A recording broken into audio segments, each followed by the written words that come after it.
I'm going to read some highlights from another one of my favorite books, The Hero with a Thousand Faces by Joseph Campbell. Just to state right up front, the highlights I've chosen to read from this I've excluded a lot of his elucidation of actual myths, and I'm going to be reading some of the more general philosophical stuff. Part of the reason for that is to encourage you to read the book yourself. You just have to own a copy of this. This is one of the greatest books written in the last century. You can consider it a handbook for writers. Anyone who wants to understand comparative mythology, I would encourage you to look into philology and etymology. Let's get to it. My hope is that a comparative elucidation may contribute to the perhaps not quite desperate cause of those forces that are working in the present world for unification, not in the name of some ecclesiastical or political empire, but in the sense of human mutual understanding. As we are told in the Vedas, truth is one. The sages speak of it by many names. Throughout the inhabited world, in all times and under every circumstance, the myths of man have flourished, and they have been the living inspiration of whatever else may have appeared out of the activities of the human body and mind. It would not be too much to say that myth is the secret opening through which the inexhaustible energies of the cosmos pour into human cultural manifestation.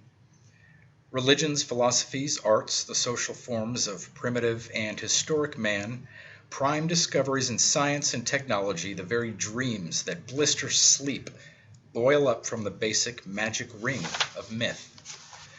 The wonder is that the characteristic efficacy to touch and inspire deep creative centers dwells in the smallest nursery fairy tale, as the flavor of the ocean is contained in a droplet, or the whole mystery of life within the egg of a flea. For the symbols of mythology are not manufactured. They cannot be ordered, invented, or permanently suppressed. They are spontaneous productions of the psyche, and each bears within it, undamaged, the germ power of its source. The unconscious sends all sorts of vapors, odd beings, terrors, and deluding images up into the mind, whether in dream, broad daylight, or insanity. For the human kingdom, beneath the floor of the comparatively neat little dwelling that we call our consciousness, goes down into unsuspected Aladdin caves. There, not only jewels, but also dangerous jinn abide, the inconvenient or resisted psychological powers that we have not thought or dared to integrate into our lives. And they remain unsuspected, or on the other hand, some chance word, the smell of a landscape, the taste of a cup of tea, or the glance of an eye may touch a magic spring, and then dangerous messengers begin to appear in the brain. These are dangerous because they threaten the fabric of the security into which we have built ourselves and our family. But they are fiendishly fascinating, too, for they carry keys that open the whole realm of the desired and feared adventure of the discovery of the self. Destruction of the world that we have built and in which we live, and of ourselves within it. But then a wonderful reconstruction of the bolder, cleaner, more spacious, and fully human life that is the lure, the promise, and terror of these disturbing night visitants from the mythological realm that we carry within.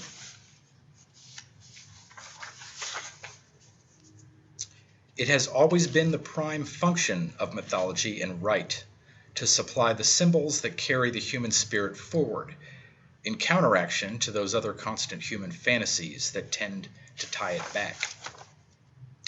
Only birth can conquer death. The birth not of the old thing again, but of something new. Within the soul, within the body social, there must be, if we are to experience long survival, a continuous recurrence of birth, or palingenesia, to nullify the unremitting recurrences of death. In a word, the first work of the hero is to retreat from the world scene of secondary effects to those causal zones of the psyche where the difficulties really reside, and there to clarify the difficulties, eradicate them in his own case, i.e., give battle to the nursery demons of his local culture, and break through to the undistorted, direct experience and assimilation of what C.G. Jung has called the archetypal images. Dream is the personalized myth. Myth, the depersonalized dream. Both myth and dream are symbolic in the same general way of the dynamics of the psyche. But in the dream, the forms are quirked by the peculiar troubles of the dreamer, whereas in myth, the problems and solutions shown are directly valid for all mankind. The multitude of men and women choose the less adventurous way of the comparatively unconscious civic and tribal routines, but these seekers too are saved by virtue of the inherited symbolic aids of society, the rites of passage, the grace-yielding sacraments given to mankind of old by the Redeemers and handed down through millenniums. It is only those who know neither an inner call nor an outer doctrine whose plight truly is desperate. That is to say, most of us today in this labyrinth without and within the heart. Alas, where is the guide, that fond virgin Ariadne, to supply the simple clue that will give us courage to face the Minotaur, and the means then to find our way to freedom when the monster has been met and slain? And where we had thought to find an abomination, we shall find a god. Where we had thought to slay another, we shall slay ourselves. Where we had thought to travel outward, we shall come to the center of our own existence. Where we had thought to be alone, we shall be with all the world.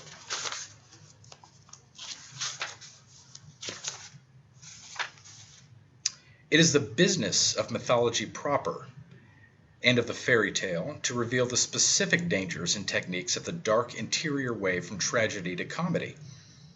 Hence the incidents are fantastic and unreal. They represent psychological, not physical, triumphs. Even when the legend is of an actual historical personage, the deeds of victory are rendered not in lifelike but in dreamlike figurations.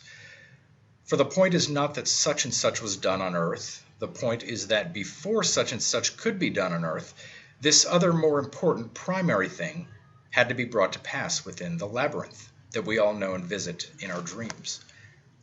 The passage of the mythological hero may be overground, incidentally. Fundamentally, it is inward into depths where obscure resistances are overcome and long lost, forgotten powers are revivified, to be made available for the transfusion of the world.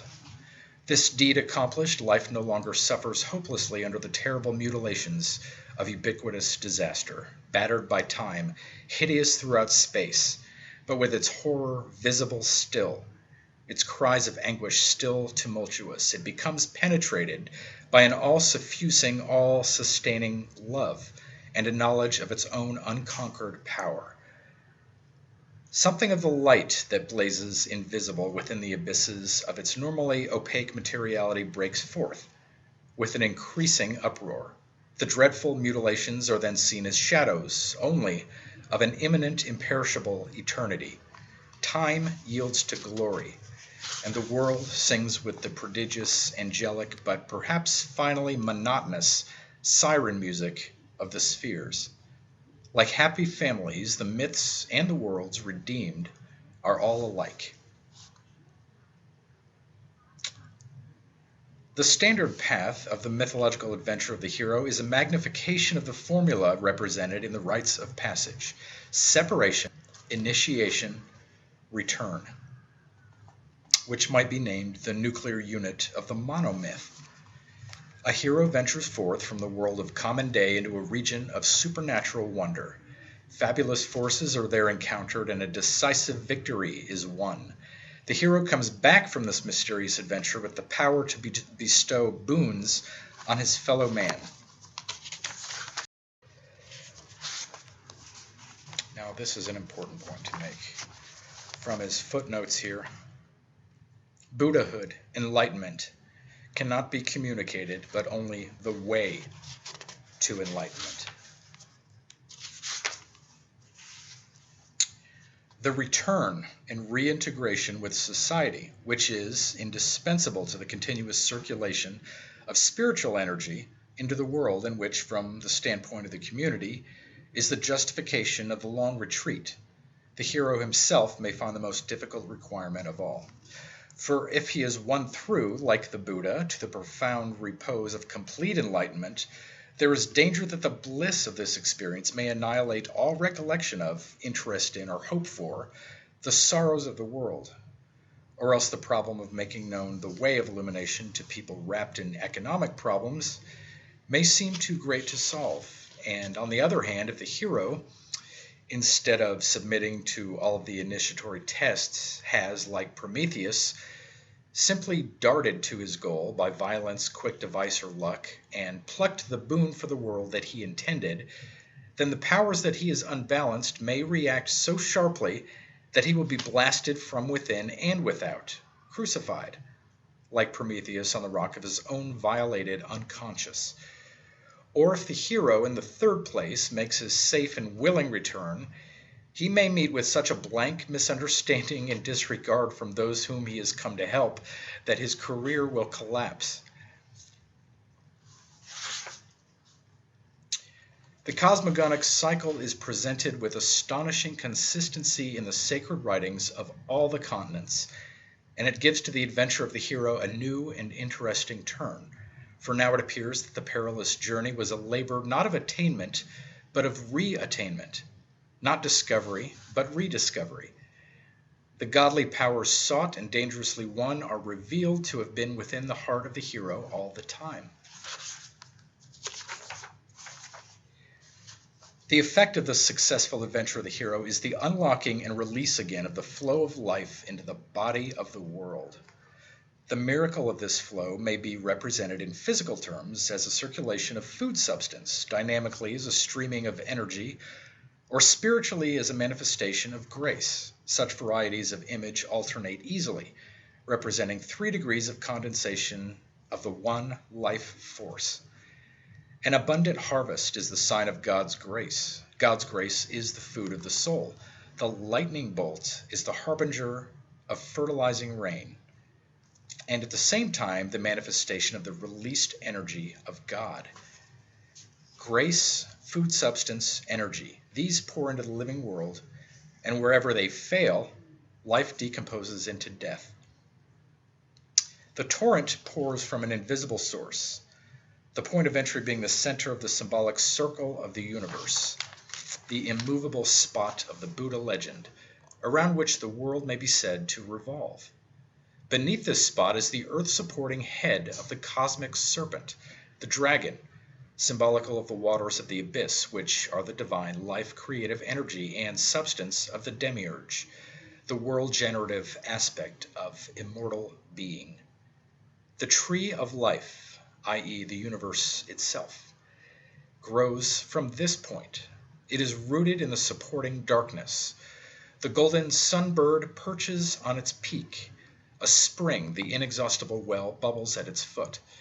Or the figure may be that of a cosmic mountain, with the city of the gods, like a lotus of light, upon its summit, and in its hollow the cities of the demons, illuminated by precious stones.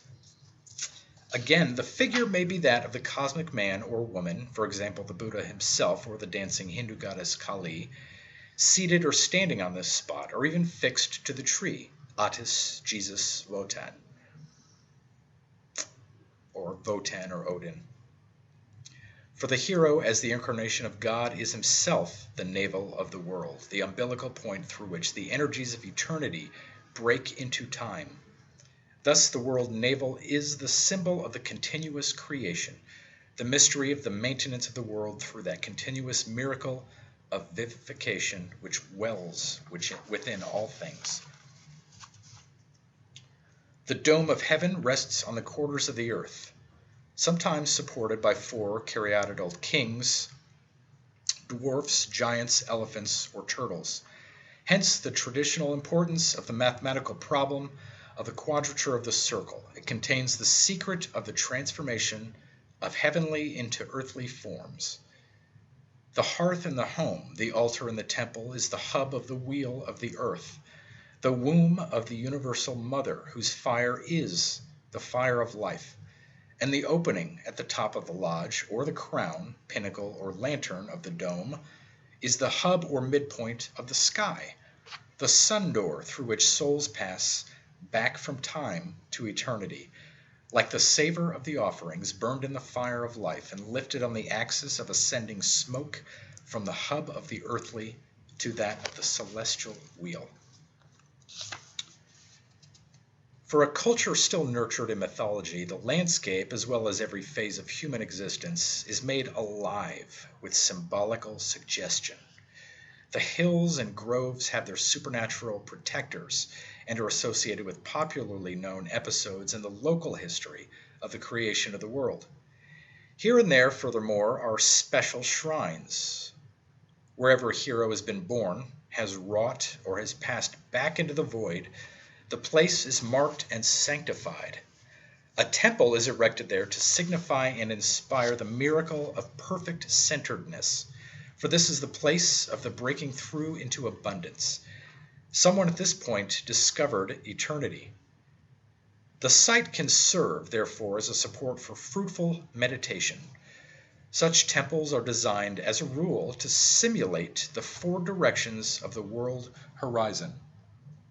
The shrine or altar at the center being symbolical of the inexhaustible point. The one who enters the temple compound and proceeds to the sanctuary is imitating the deed of the original hero. His aim is to rehearse the universal pattern as a means of evoking within himself the recollection of the life-centering, life-renewing form. Ancient cities are built like temples, having their portals to the four directions, while in the central place stands the major shrine of the divine city founder. The citizens live and work within the confines of this symbol. And in the same spirit, the domains of the national and world religions are centered around the hub of some mother city. Western Christendom around Rome, Islam around Mecca. Mythology does not hold as its greatest hero the merely virtuous man. Virtue is but the pedagogical prelude to the culminating insight, which goes beyond all pairs of opposites. Where the moralist would be filled with indignation and the tragic poet with pity and terror, mythology breaks the whole of life into a vast, horrendous, divine comedy. This first stage of the mythological journey, which we have designated the call to adventure, signifies that destiny has summoned the hero and transferred his spiritual center of gravity from within the pale of his society to a zone unknown. This fateful region of both treasure and danger may be variously represented as a distant land, a forest, a kingdom underground, beneath the waves or above the sky, a secret island, lofty mountaintop, or profound dream state. But it is always a place of strangely fluid and polymorphous beings, unimaginable torments, superhuman deeds, and impossible delight. The hero can go forth of his own volition to accomplish the adventure, as did Theseus when he arrived in his father's city, Athens, and heard the horrible history of the Minotaur. Or he may be carried or sent abroad by some benign or malignant agent, as was Odysseus, driven about the Mediterranean by the winds of the angered god Poseidon. The adventure may begin as a mere blunder, as did that of the princess of the fairy tale. Or still again, one may be only casually strolling when some passing phenomenon catches the wandering eye and lures one away from the frequented paths of man. Examples might be multiplied ad infinitum from every corner of the world. Often in actual life, and not infrequently in the myths and popular tales, we encounter the dull case of the call unanswered, for it is always possible to turn the ear to other interests. Refusal of the summons converts the adventure into its negative. Walled in boredom, hard work, or culture, The subject loses the power of significant affirmative action and becomes a victim to be saved. His flowering world becomes a wasteland of dry stones, and his life feels meaningless. Even though, like King Minos, he may, through titanic effort, succeed in building an empire of renown. Whatever house he builds, it will be a house of death, a labyrinth of cyclopean walls to hide from him his minotaur. All he can do is create new problems for himself and await the gradual approach of his disintegration. Willed introversion, in fact, is one of the classical implements of creative genius and can be employed as a deliberate device. It drives the psychic energies into depth and activates the lost continent of unconscious, infantile, and archetypal images. The result, of course, may be a disintegration of consciousness more or less complete, neurosis, psychosis, the plight of spellbound Daphne. But on the other hand, if the personality is able to absorb and integrate the new forces, there will be experienced an almost superhuman degree of self-consciousness and masterful control. This is a basic principle of the Indian disciplines of yoga. It has been the way also of many creative spirits in the West. It cannot be described quite as an answer to any specific call. Rather, it is a deliberate, terrific refusal to respond to anything but the deepest, highest, richest answer to the as yet unknown demand of some waiting void within. A kind of total strike or rejection of the offered terms of life, as a result of which some power of transformation carries the problem to a plane of new magnitudes, where it is suddenly and finally resolved. For those who have not refused the call, the first encounter of the hero journey is with a protective figure, often a little old crone or old man, who provides the adventurer with amulets against the dragon forces he is about to pass. What such a figure represents is the benign protecting power of destiny. The fantasy is a reassurance, a promise that the peace of paradise, which was known first within the mother womb, is not to be lost, that it supports the present and stands in the future as well as in the past, is Omega as well as Alpha, that though omnipotence may seem to be endangered by the threshold passages and life awakenings, protective power is always and ever present within the sanctuary of the heart, and even imminent within, or just behind, the unfamiliar features of the world. One is only to know and trust, and the ageless guardians will appear. Having responded to his own call and continuing to follow courageously as the consequences unfold, the hero finds all the forces of the unconscious at his side. Mother Nature herself supports the mighty task, and insofar as the hero's act coincides with that for which his society itself is ready, he seems to ride on the great rhythm of the historical process.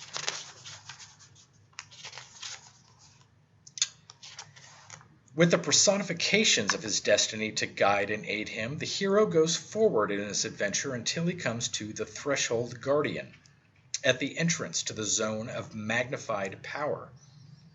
Such custodians bound the world in the four directions, also up and down, standing for the limits of the hero's present sphere, or life horizon. Beyond them is darkness, the unknown, and danger, just as beyond the parental watch is danger to the infant, and beyond the protection of a society, danger to the member of the tribe. The usual person is more than content.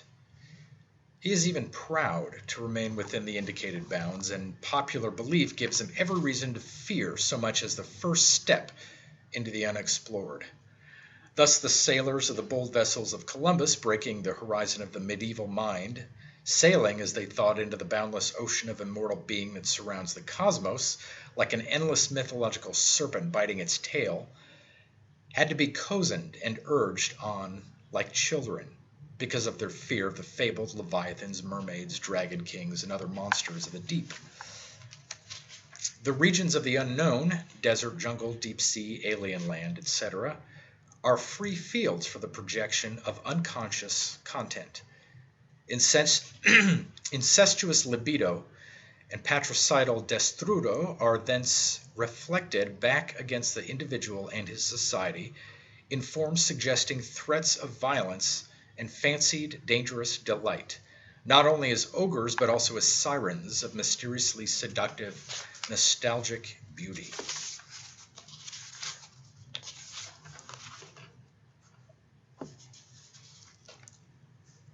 The wall of paradise, which conceals God from human sight, is described by Nicholas of Cusa as constituted of the coincidence of opposites, its gate being guarded by the highest spirit of reason, who bars the way until he has been overcome. The pairs of opposites, being and not being, life and death, beauty and ugliness, good and evil, and all the other polarities that bind the faculties to hope and fear and link the organs of action to deeds of defense and acquisition, are the clashing rocks, Symplegades, that crush the traveler, but between which the heroes always pass. This is a motif known throughout the world. The idea that the passage of the magical threshold is a transit into a sphere of rebirth is symbolized in the worldwide womb image of the belly of the whale. The hero, instead of conquering or conciliating the power of the threshold, is swallowed into the unknown and would appear to have died.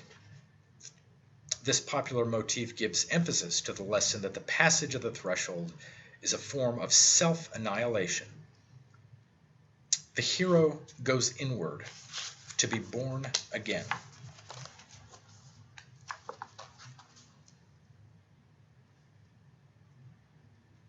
The disappearance corresponds to the passing of a worshipper into a temple, where he is to be quickened by the recollection of who and what he is, namely, dust and ashes, unless immortal.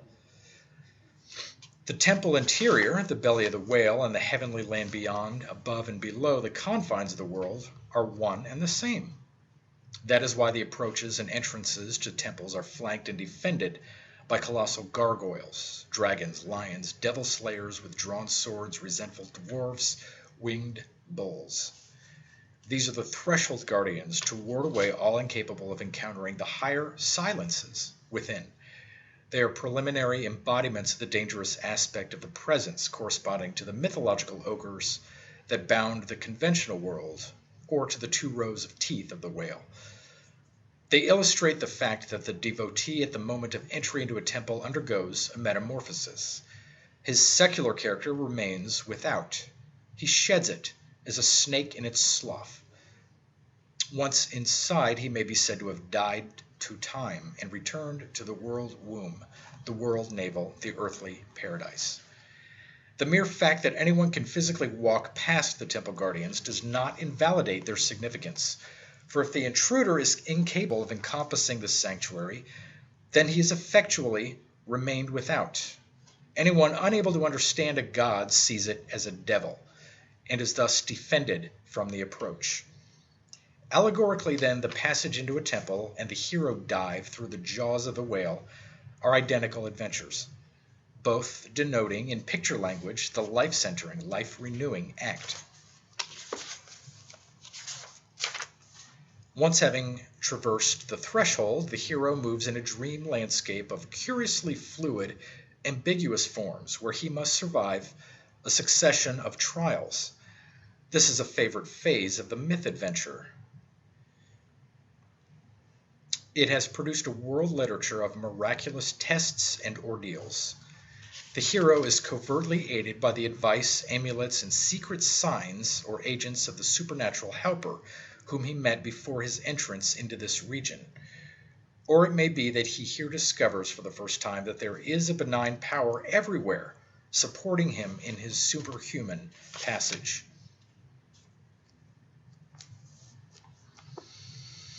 In every primitive tribe, writes Dr. Geza Roheim, we find the medicine man in the center of society. And it is easy to show that the medicine man is either a neurotic or a psychotic, or at least that his art is based on the same mechanisms as a neurosis or a psychosis. Human groups are actuated by their group ideals, and these are always based on the infantile situation. The infancy situation, yes, the infancy situation is modified or inverted by the process of maturation, again modified by the necessary adjustment to reality. Yet it is there it supplies those unseen libidinal ties without which no human groups could exist. The medicine men, therefore, are simply making both visible and public the systems of symbolic fantasy that are present in the psyche of every adult member of their society. They are the leaders in this infantile game and the lightning conductors of common anxiety. They fight the demons so that others can hunt the prey and, in general, fight reality. End quote. And so it happens that if anyone, in whatever society, undertakes for himself the perilous journey into the darkness by descending, either intentionally or unintentionally, into the crooked lanes of his own spiritual labyrinth, he soon finds himself in a landscape of symbolical figures, any one of which may swallow him, which is no less marvelous than the wild Siberian world of the Pudak and sacred mountains. In the vocabulary of the mystics, this is the second stage of the way, that of the purification of the self, when the senses are cleansed and humbled, and the energies and interests concentrated upon transcendental things, or in a vocabulary of more modern term, this is the process of dissolving, transcending, or transmuting the infantile images of our personal past. In our dreams, the ageless perils, gargoyles, trials, secret helpers, and instructive figures are nightly still encountered. And in their forms, we may see reflected not only the whole picture of our present case, but also the clue to what we must do to be saved. There can be no question the psychological dangers through which earlier generations were guided by the symbols and spiritual exercises of their mythological and religious inheritance. We today, insofar as we are unbelievers, or if believers, insofar as our inherited beliefs fail to represent the real problems of contemporary life, must face alone, or at best with only tentative, impromptu, and not often very effective guidance. This is our problem as modern, enlightened individuals, for whom all gods and devils have been rationalized out of existence. Nevertheless, in the multitude of myths and legends that have been preserved to us or collected from the ends of the earth, we may yet see delineated something of our still human course. To hear and profit, however, one may have to submit somehow to purgation and surrender. And that is part of our problem, just how to do that.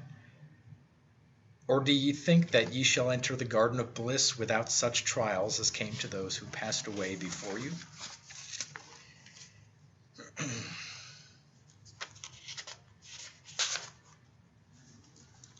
The ultimate adventure, when all the barriers and ogres have been overcome, is commonly represented as a mystical marriage of the triumphant hero soul with the queen goddess of the world. This is the crisis at the nadir, the zenith, or at the uttermost edge of the earth, at the central point of the cosmos, in the tabernacle of the temple, or within the darkness of the deepest chamber of the heart. Inanna and Ereshkigal, the two sisters, light and dark respectively, together represent, according to the antique manner of symbolization, the one goddess in two aspects, and their confrontation epitomizes the whole sense of the difficult road of trials. The hero, whether god or goddess, man or woman, the figure in a myth or the dreamer of a dream, discovers and assimilates his opposite, his own unsuspected self, either by swallowing it or by being swallowed. One by one the resistances are broken. He must put aside his pride, his virtue, beauty, and life, and bow or submit to the absolutely intolerable. Then he finds that he and his opposite are not of differing species, but one flesh.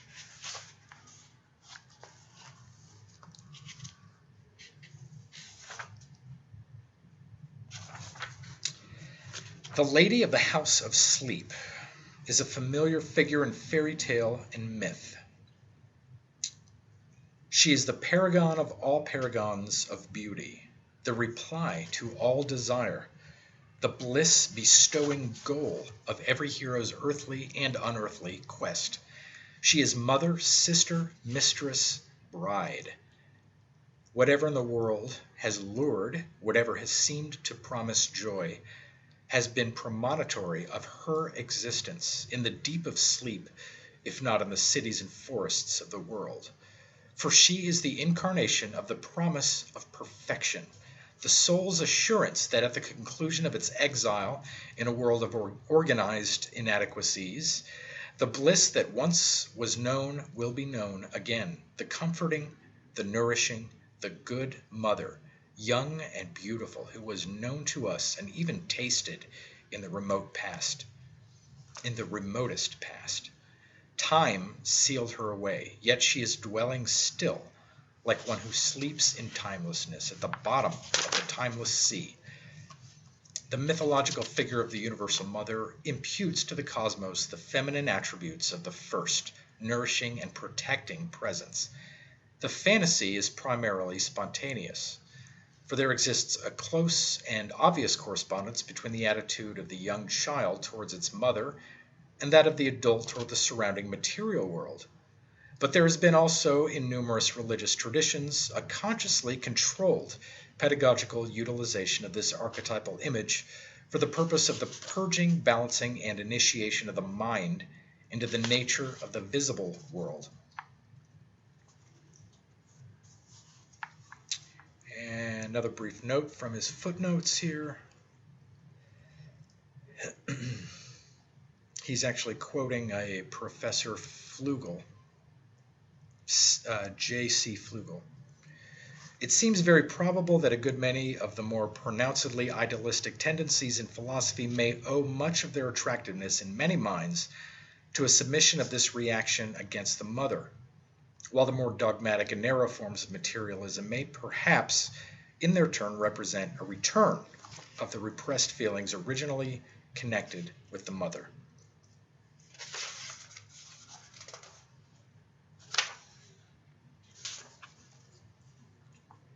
She is also the death of everything that dies.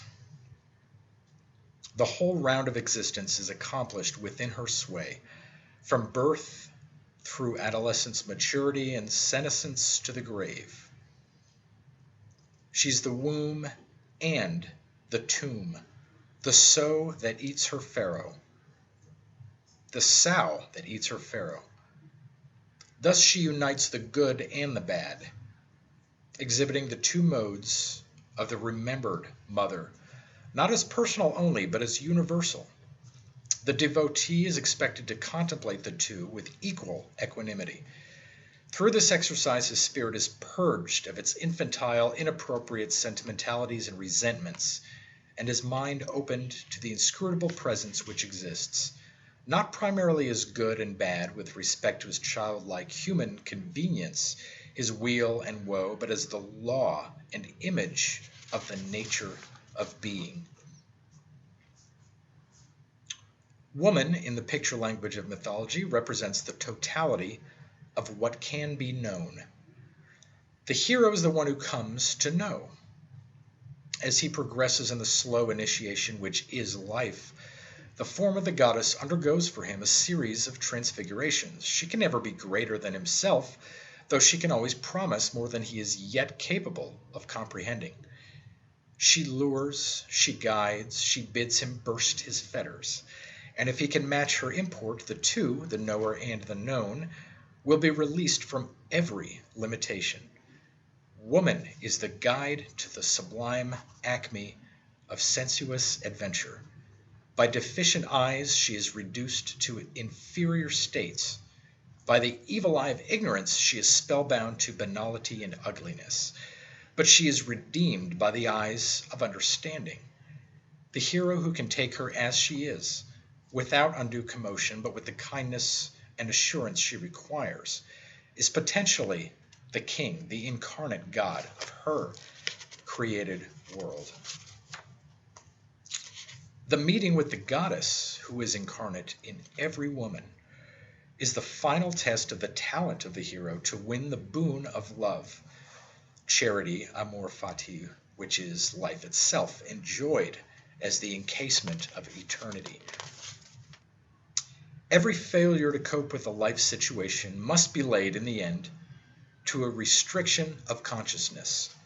Wars and temper tantrums are the makeshifts of ignorance. Regrets are illuminations come too late. The whole sense of the ubiquitous myth of the hero's passage is that it shall serve as a general pattern for men and women, wherever they may stand along the scale. Therefore, it is formulated in the broadest terms. The individual has only to discover his own position with reference to this general human formula, and let it then assist him past his restricting walls.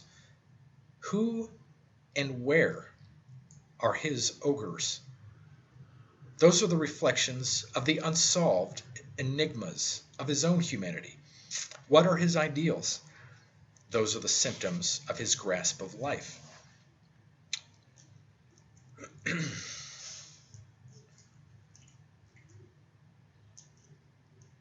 The crux of the curious difficulty lies in the fact that our conscious views of what life ought to be seldom correspond to what life really is.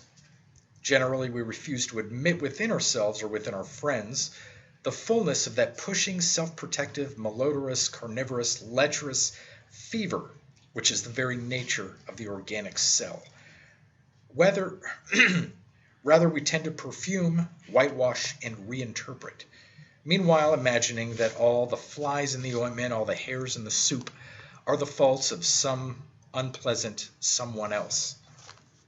For the ogre aspect of the father is a reflex of the victim's own ego, derived from the sensational nursery scene that has been left behind but projected before, and the fixating idolatry of that pedagogical non-thing is itself the fault that keeps one steeped in a sense of sin, sealing the potentially adult spirit from a better, balanced, more realistic view of the father, and therewith of the world. Atonement, at one ment, consists in no more than the abandonment of that self-generated double monster, the dragon thought to be God, superego, and the dragon thought to be sin, repressed id. But this requires an abandonment of the attachment to ego itself, and that is what is difficult. One must have a faith that the Father is merciful and then a reliance on that mercy. Therewith, the center of belief is transferred outside of the bedeviling God's tight, scaly ring, and the dreadful ogres dissolve. It is in this ordeal that the hero may derive hope and assurance from the helpful female figure, by whose magic, pollen charms, or power of intercession, he is protected through all the frightening experiences of the father's ego-shattering initiation. For if it is impossible to trust the terrifying father face, then one's faith must be centered elsewhere, Spider-Woman, Blessed Mother. And with that reliance for support, one endures the crisis, only to find, in the end, that the father and mother reflect each other and are in essence the same. When the roles of life are assumed by the improperly initiated, chaos supervenes. When the child outgrows the popular idol of the mother breast and turns to face the world of specialized adult action, it passes, spiritually, into the sphere of the father, who becomes for his son the sign of the future task, and for his daughter of the future husband. Whether he knows it or not, and no matter what his position in society, the father is the initiating priest, through whom the young being passes on into the larger world. And just as formerly the mother represented the good and evil, so now does he, but with this complication, that there is a new element of rivalry in the picture. The son against the father for the mastery of the universe, and the daughter against the mother to be the mastered world. The paradox of creation, the coming of the forms of time out of eternity, is the germinal secret of the Father. It can never be quite explained. Therefore, in every system of theology, there is an umbilical point, an Achilles tendon which the finger of Mother Life has touched, and where the possibility of perfect knowledge has been impaired. The problem of the hero is to pierce himself and therewith his world precisely through that point, to shatter and annihilate that key knot of his limited existence. The call of the great Father Snake was alarming to the child. The mother was protection, but the father came. He was the guide and initiator into the mysteries of the unknown. As the original intruder into the paradise of the infant with its mother, the father is the archetypal enemy. Hence, throughout life, all enemies are symbolical to the unconscious of the father. Whatever is killed becomes the father. Instead of clearing his own heart, the zealot tries to clear the world. The laws of the city of God are applied only to his in-group, tribe, church, nation, class, or whatnot, while the fire of a perpetual holy war is hurled with good conscience and indeed a sense of pious service against whatever uncircumcised, barbarian, heathen, native, or alien people happens to occupy the position of neighbor. The world is full of the resultant mutually contending bands, totem, flag, and party worshippers. Even the so-called Christian nations, which are supposed to be following a world redeemer, are better known to history for their colonial barbarity and internecine strife than for any practical display of that unconditioned love synonymous with the effective conquest of ego, ego's world and ego's tribal god, which was taught by their professed supreme lord. I say unto you, love your enemies, do good to them which hate you, bless them that curse you, and pray for them which despitefully use you. And unto him that smiteth thee on the one cheek offer also the other. And him that taketh away thy cloak forbid not to take thy coat also. Give to every man that asketh of thee, and of him yet taketh away thy goods ask them not again. And as ye would that men should do to you, do ye also to them likewise. For if ye love them which love you, what thank have ye? For sinners also love those that love them. And if ye do good to them which do good to you, what thank have ye? For sinners also do even the same. And if ye lend to them of whom ye hope to receive, what thank have ye? For sinners also lend to sinners to receive as much again.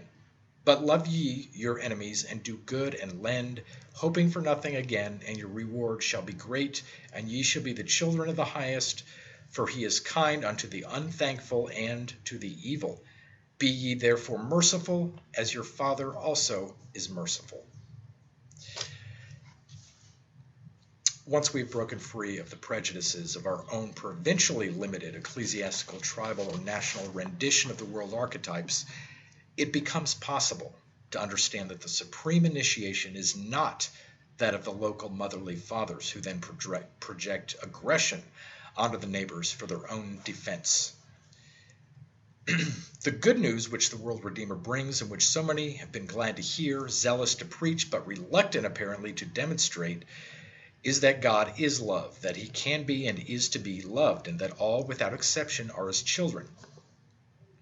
Such comparatively trivial matters as the remaining details of the credo, the techniques of worship, and devices of episcopal organization, which have so absorbed the interest of Occidental theologians that they are today seriously discussed as the principal questions of religion, are merely pedantic snares, unless kept ancillary to the major teaching. Indeed, where not so kept, they have a regressive effect. They reduce the father image back again to the dimensions of the totem. And this, of course, is what has happened throughout the Christian world. One would think that we had been called upon to decide or to know whom of all of us the Father prefers, whereas the teaching is much less flattering, judge not that ye be not judged. The world Savior's cross, in spite of the behavior of its professed priests, is a vastly more democratic symbol than the local flag. The understanding of the final and critical implications of the world redemptive words and symbols of the tradition of Christendom has been so disarranged during the tumultuous centuries that have elapsed since St. Augustine's declaration of the holy war of the Civitas Dei against the Civitas Diaboli, that the modern thinker wishing to know the meaning of a world religion, i.e., of a doctrine of universal love, must turn his mind to the other great and much older universal communion, that of the Buddha, where the primary word still is peace, peace to all beings.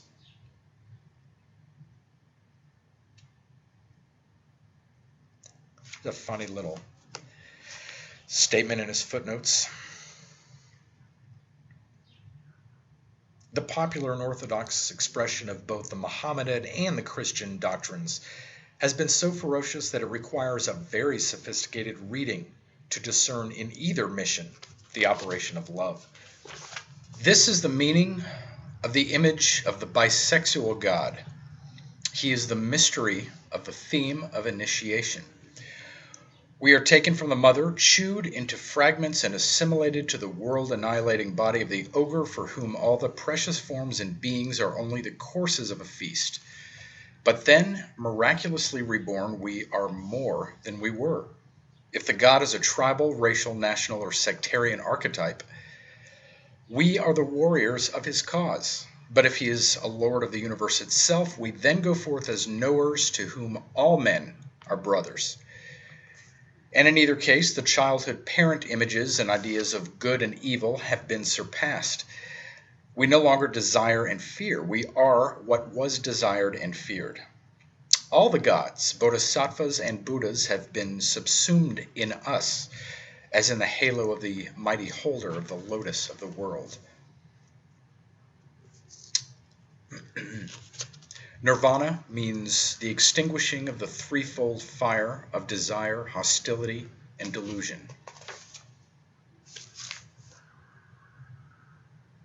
Psychoanalysis is a technique to cure excessively suffering individuals of the unconsciously misdirected desires and hostilities that weave around them their private webs of unreal terrors and ambivalent attractions.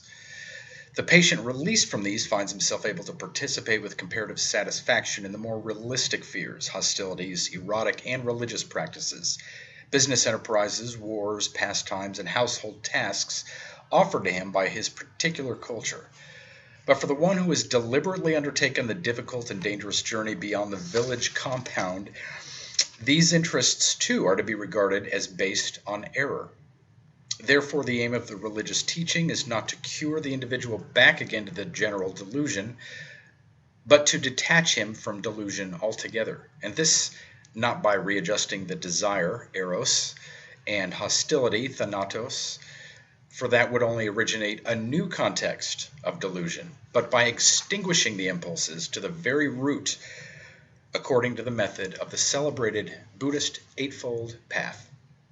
Right belief, right intentions, right speech, right actions, right livelihood, right endeavoring, right mindfulness, right concentration.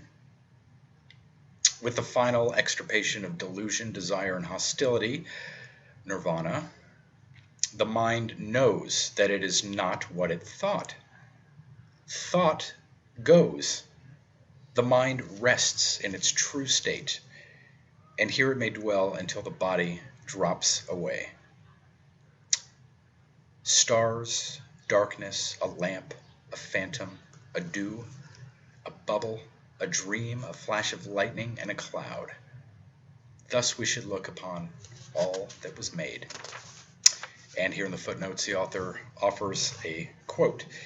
It is safe to say, writes Professor Samani, that Occidental judgment has been falsified up to the present by the need for self-assertion. For it is possible to observe, in the earliest phases of the development of the infant, symptoms of a dawning mythology of a state beyond the vicissitudes of time.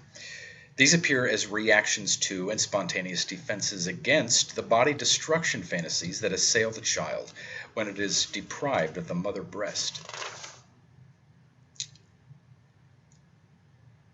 The infant reacts with a temper tantrum, and the fantasy that goes with the temper tantrum is to tear everything out of the mother's body. The child then fears retaliation for these impulses, i.e., that everything will be scooped out of its own inside. Anxieties for the integrity of its body, fantasies of restitution, a silent, deep requirement for indestructibility and protection against the bad forces from within and without, begin to direct the shaping psyche. And these remain as determining factors in later neurotic and even normal life activities, spiritual efforts, religious beliefs, and ritual practices of the adult.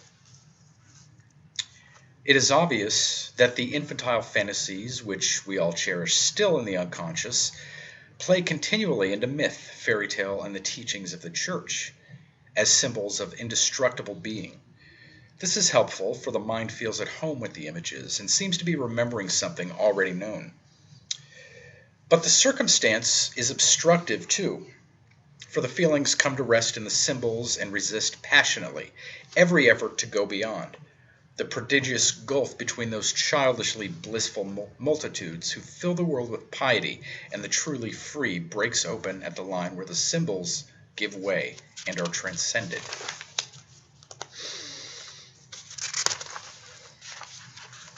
Humor is the touchstone of the truly mythological, as distinct from the more literal-minded and sentimental theological mood.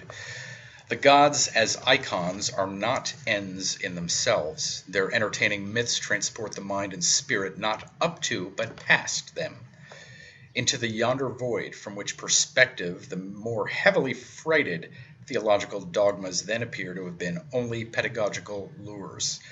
Their function to cart the unadroit intellect away from its concrete clutter of facts and events to a comparatively rarefied zone, where as a final boon all existence, whether heavenly, earthly, or infernal, may at last be seen transmuted into the semblance of a lightly passing, recurrent, mere childhood dream of bliss and fright. The gods and goddesses, then, are to be understood as embodiments and custodians of the elixir of imperishable being, but not themselves the ultimate in its primary state. What the hero seeks through his intercourse with them is therefore not finally themselves, but their grace, i.e., the power of their sustaining substance. This miraculous energy substance, and this alone, is the imperishable. The names and forms of the deities, who everywhere embody, dispense, and represent it, come and go. This is the miraculous energy of the thunderbolts of Zeus, Yahweh, and the Supreme Buddha, the fertility of the reign of Viracocha, the virtue announced by the bell rung in the Mass of the consecration, and the light of the ultimate illumination of the saint and sage. Its guardians dare release it only to the duly proven. The Japanese have a proverb. The gods only laugh when men pray to them for wealth. The boon bestowed on the worshipper is always scaled to his stature and to the nature of his dominant desire. The boon is simply a symbol of life energy, stepped down to the requirements of a certain specific case. The irony, of course, lies in the fact that whereas the hero who has won the favor of the god may beg for the boon of perfect illumination, what he generally seeks are longer years to live, weapons with which to slay his neighbor, or the health of his child. The agony of breaking through personal limitations is the agony of spiritual growth. Art, literature, myth and cult, philosophy and ascetic disciplines are instruments to help the individual past his limiting horizons into spheres of ever-expanding realization. As he crosses threshold after threshold, conquering dragon after dragon, the stature of the divinity that he summons to his highest wish increases until it subsumes the cosmos. Finally, the mind breaks the bounding sphere of the cosmos to a realization transcending all experiences of form, all symbolizations, all divinities, a realization of the ineluctable void. For just as the figments of a dream derive from the life energy of one dreamer, representing only fluid splittings and complications of that single force, so do all the forms of all the worlds, whether terrestrial or divine, reflect the universal force of a single inscrutable mystery, the power that constructs the atom and controls the orbits of the stars. The font of life is the core of the individual, and within himself he will find it, if he can tear the coverings away. When the hero quest has been accomplished, through penetration to the source or through the grace of some male or female, human or animal personification, the adventurer still must return with his life-transmuting trophy. The full round, the norm of the monomyth, requires that the hero shall now begin the labor of bringing the runes of wisdom, the golden fleece, or his sleeping princess, back into the kingdom of humanity, where the boon may redound to the renewing of the community, the nation, the planet, or the 10,000 worlds. But the responsibility has been frequently refused. Even the Buddha, after his triumph, doubted whether the message of realization could be communicated, and saints are reported to have passed away while in the supernal ecstasy. Numerous indeed are the heroes fabled to have taken up residence forever in the blessed isle of the unaging goddess of immortal being. The two worlds, the divine and the human, can be pictured only as distinct from each other. Different as life and death, as day and night. The hero adventures out of the land we know into darkness. There he accomplishes his adventure, or again is simply lost to us, imprisoned or in danger, and his return is described as a coming back out of that yonder zone. Nevertheless, and here is a great key to the understanding of myth and symbol, the two kingdoms are actually one. The realm of the gods is a forgotten dimension of the world we know, and the exploration of that dimension, either willingly or unwillingly, is the whole sense of the deed of the hero.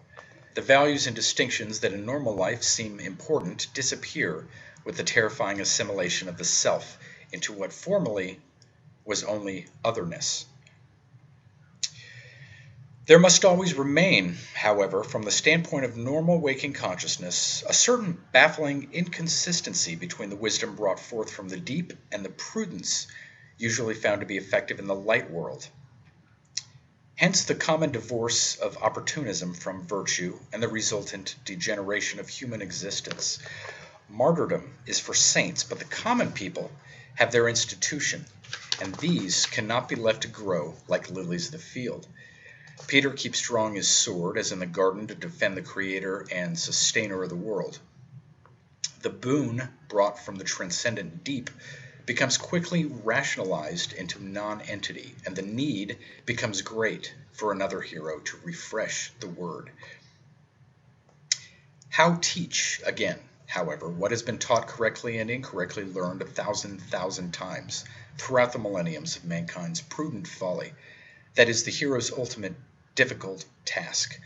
How render back into light world language the speech-defying pronouncements of the dark?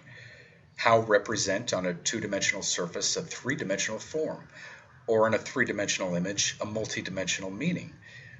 How translate into terms of yes and no revelations that shatter into meaninglessness every attempt to define the pairs of opposites? How communicate to people who insist on the exclusive evidence of their senses the message of the all-generating void? Many failures attest to the difficulties of this life-affirmative threshold. The first problem of the returning hero is to accept as real, after an experience of the soul-satisfying vision of fulfillment, the passing joys and sorrows, banalities and noisy obscenities of life. Why re-enter such a world?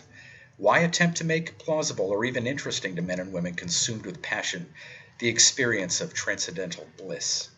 As dreams that were momentous by night may seem simply silly in the light of day, so the poet and the prophet can discover themselves playing the idiot before a jury of sober eyes. The easy thing is to commit the whole community to the devil and retire again into the heavenly rock dwelling, close the door, and make it fast. But if some spiritual obstetrician has meanwhile drawn the Shimenawa across the retreat, then the work of representing eternity in time and perceiving in time eternity cannot be avoided. The encounter and separation, for all its wildness, is typical of the sufferings of love.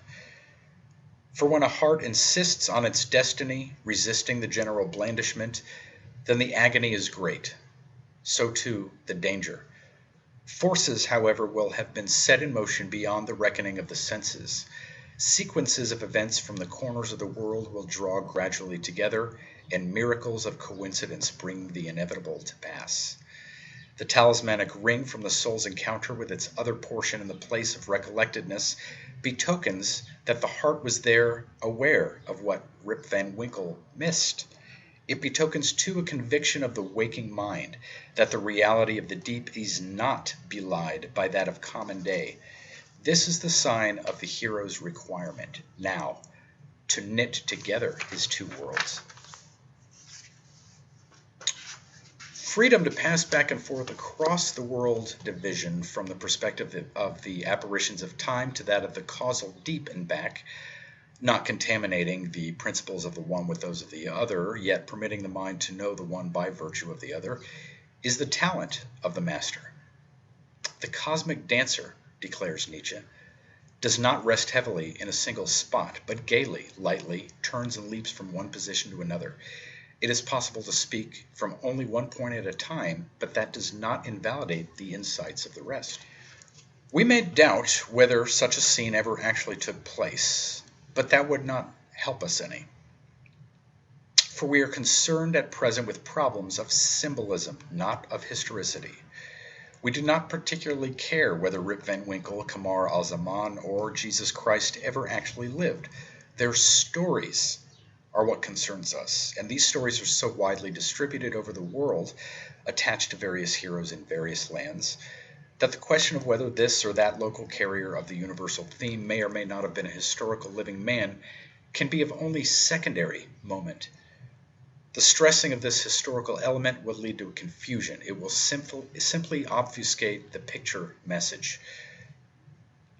What, then, is the tenor of the image of the Transfiguration? That is the question we have to ask.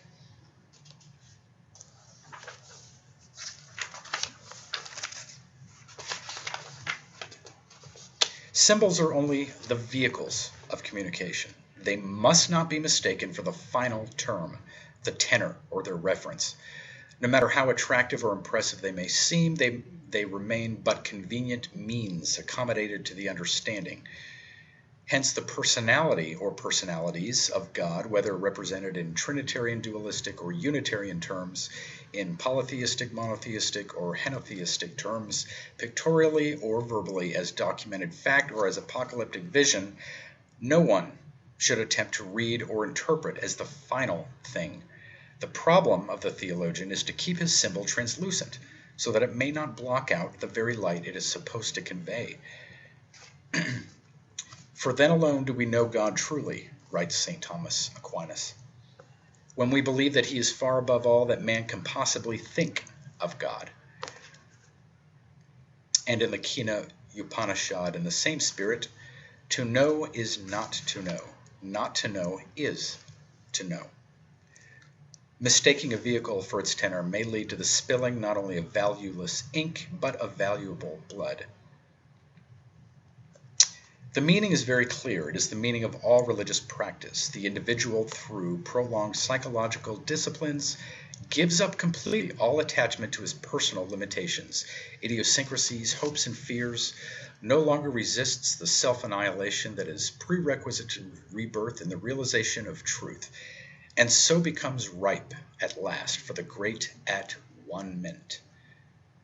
His personal ambitions being totally dissolved, he no longer tries to live, but willingly relaxes to whatever may come to pass in him. He becomes, that is to say, an anonymity. The law lives in him with his unreserved consent. Many are the figures, particularly in the social and mythological contexts of the Orient, who represent this ultimate state of anonymous presence. The sages of the hermit groves and the wandering mendicants who play a conspicuous role in the life and legends of the East. In myth, such figures as the wandering Jew, despised, unknown, yet with the pearl of great price in his pocket, the tatterdemalion beggar set upon by dogs, the miraculous mendicant bard, whose music stills the heart, or the masquerading god, Wotan, Viracocha, Edshu. These are examples. Sometimes a fool, sometimes a sage, sometimes possessed of regal splendor, sometimes wandering, sometimes as motionless as a python, sometimes wearing a benignant expression, sometimes honored, sometimes insulted, sometimes unknown. Thus lives the man of realization, ever happy with supreme bliss, just as an actor is always a man, whether he puts on the costume of his role or lays it aside. So is the perfect knower of the imperishable always the imperishable, nothing else. What now is the result of the miraculous passage and return? The battlefield is symbolic of the field of life, where every creature lives on the death of another. A realization of the inevitable guilt of life may so sicken the heart that, like Hamlet or like Arjuna, one may refuse to go on with it. On the other hand, like most of the rest of us, one may invent a false, finally unjustified image of oneself as an exceptional phenomenon in the world, not guilty as others are, but justified in one's inevitable sinning because one represents the good. Such self-righteousness leads to a misunderstanding, not only of oneself, but of the nature of both man and the cosmos.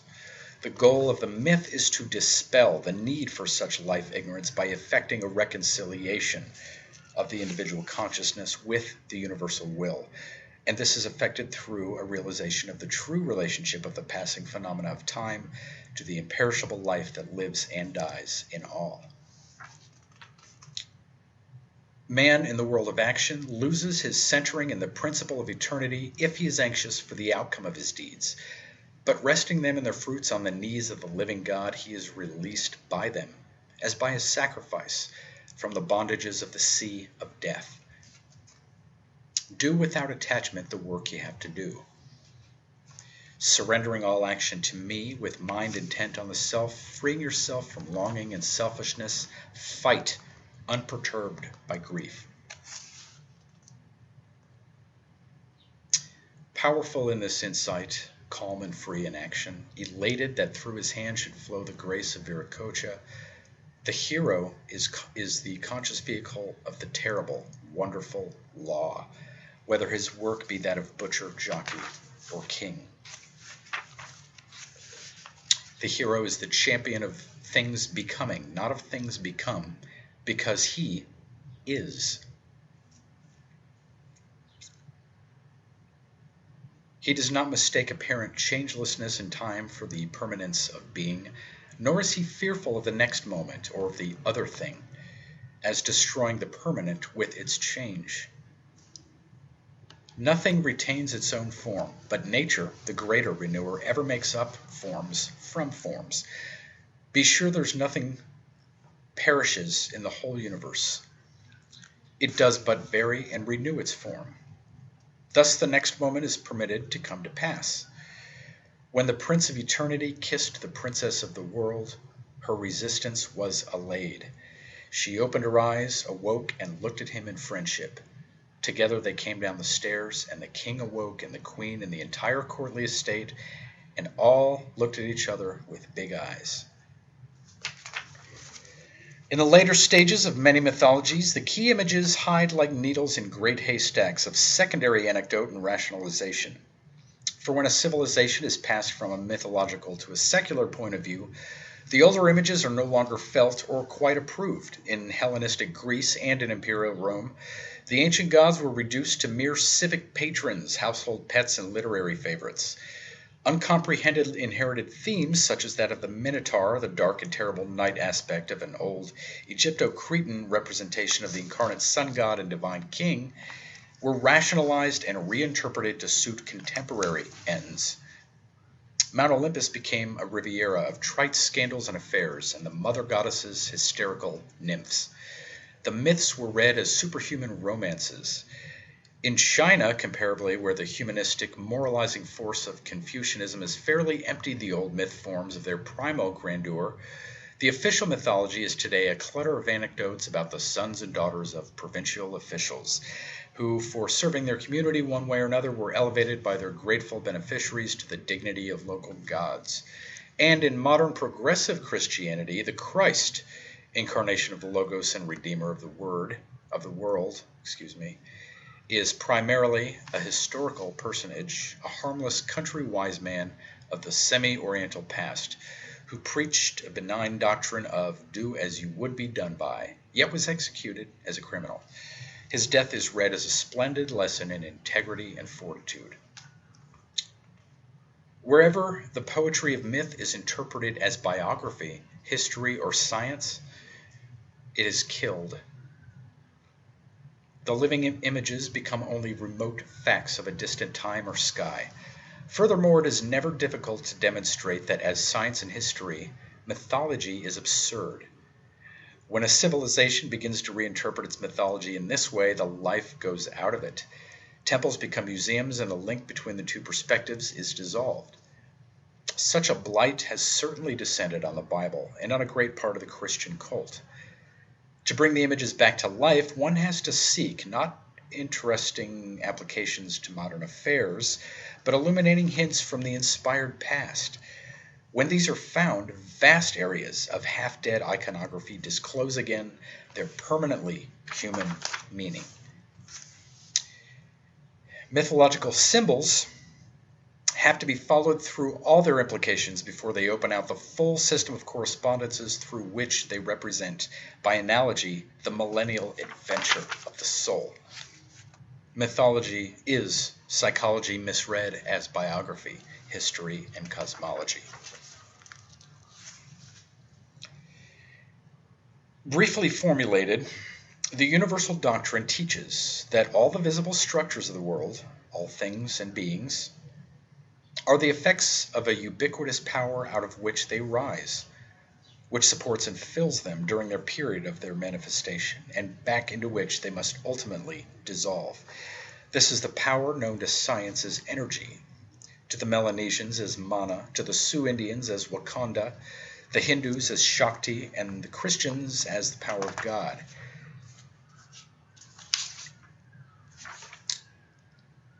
Its manifestation in the psyche is termed by the psychoanalysts libido, and its manifestation in the cosmos is the structure and flux of the universe itself. The apprehension of the source of this undifferentiated yet everywhere particularized substratum of being is rendered frustrate by the very organs through which the apprehension must be accomplished. The forms of sensibility and the categories of human thought, which are themselves manifestations of this power, so confine the mind that it is normally impossible not only to see, but even to conceive beyond the colorful, fluid, infinitely various, and bewilderingly phenomenal spectacle. The function of ritual and myth is to make possible and then to facilitate the jump by analogy. Forms and conceptions that the mind and its senses can comprehend are presented and arranged in such a way as to suggest a truth or openness beyond. And then the conditions for meditation having been provided, the individual is left alone. Myth is but the penultimate. The ultimate is openness, that void or being beyond the categories into which the mind must plunge alone and be dissolved. Therefore, God and the gods are only convenient means, themselves of the nature of the world of names and forms, though eloquent of, and ultimately conducive to, the ineffable. They are mere symbols to move and awaken the mind, and to call it past themselves. The hero is the one who, while still alive, knows and represents the claims of the superconsciousness, which throughout creation is more or less unconscious. The adventure of the hero represents the moment in his life when he achieved illumination, the nuclear moment when, while still alive, he found and opened the road to the light beyond the dark walls of our living death. The kingdom of God is within, yet without. Also, God, however, is but a convenient means to wake the sleeping princess, the soul. Life is her sleep, death the awakening.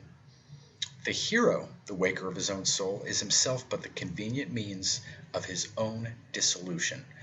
God, the waker of the soul, is therewith his own immediate death. As the consciousness of the individual rests on a sea of night into which it descends in slumber and out of which it mysteriously wakes, So in the imagery of myth, the universe is precipitated out of and reposes upon a timelessness back into which it again dissolves.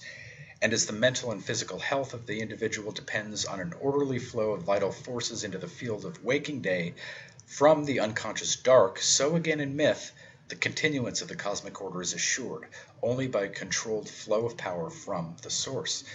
The gods are symbolic personifications of the laws governing this flow. The gods come into existence with the dawn of the world and dissolve with the twilight. They are not eternal in the sense that the night is eternal. Only from the shorter span of human existence does the round of a cosmogonic eon seem to endure.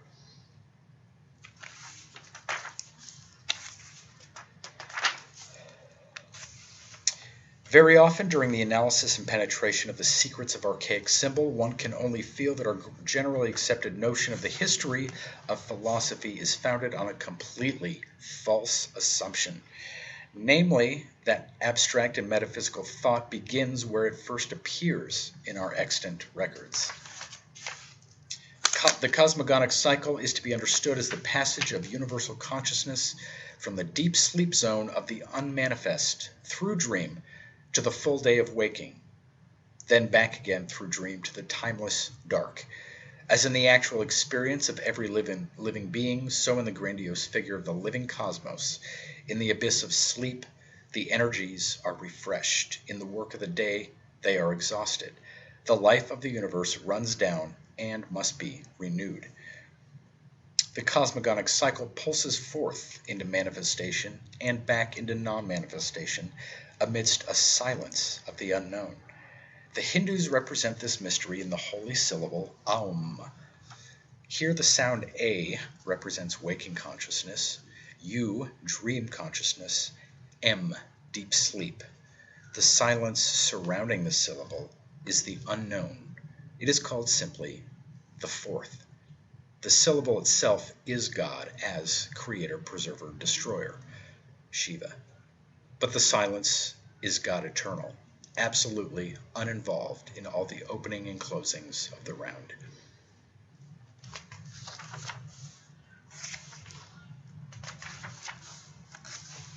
Mythology is defeated when the mind rests solemnly with its favorite or traditional images, defending them as though they themselves were the message that they communicate. The first effect of the cosmogonic emanations is the framing of the world's stage of space. The second is the production of life within the frame, life polarized for self-reproduction under the dual form of the male and female. It is possible to represent the entire process in sexual terms as a pregnancy and birth.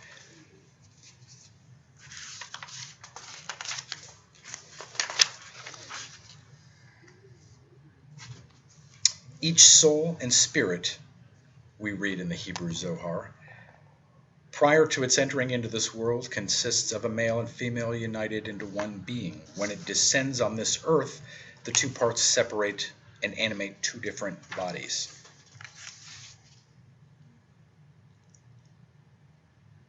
This union, however, is influenced by the deeds of the man and by the ways in which he walks. If the man is pure and his conduct is pleasing in the sight of God, he is united with that female part of his soul, which was his component part prior to his birth. The simplicity of the origin stories of the undeveloped folk mythologies stands in contrast to the profoundly suggestive myths of the cosmogonic cycle. No long-sustained attempt to fathom the mysteries behind the veil of space makes itself apparent in these. Through the blank wall of timelessness there breaks and enters a shadowy creator figure to shape the world of forms. His day is dreamlike in its duration, fluidity, and ambient power. The earth has not yet hardened. Much remains to be done to make it habitable for the future people.